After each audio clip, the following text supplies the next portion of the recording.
Makikita sa ating video ang aming usapan sa Messenger. Pero, nung subukan ko nang i-view ang profile niya, walang nangyayari pag-click ko ng profile link. Kahit sa mismong view profile link sa aming Messenger Convo, ito naman ang lumalabas.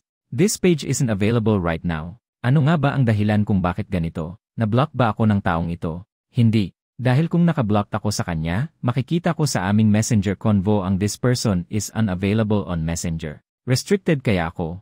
No also. Dahil kung restricted ako sa kanya, hindi na siya magre-reply sa mga chat ko. Isa pang pwedeng rason ay dahil hindi kami friends sa Facebook. Hindi rin ito ang dahilan. Dahil sinubukan kong i-view ang profile ng isa ko pang contact sa Messenger, na hindi ko naman friend, pero nakikita ko ang profile niya. Ang dahilan kung bakit hindi ko ma-view ang profile ng taong ka-chat ko, pero okay naman ang aming chat, ay dahil nag-deactivate siya ng kanyang Facebook account. Pwede mo kasing i-deactivate ang iyong Facebook account habang nakakagamit ka pa rin ng iyong Messenger. Salamat po sa panonood. Don't forget to like and subscribe. Thank you.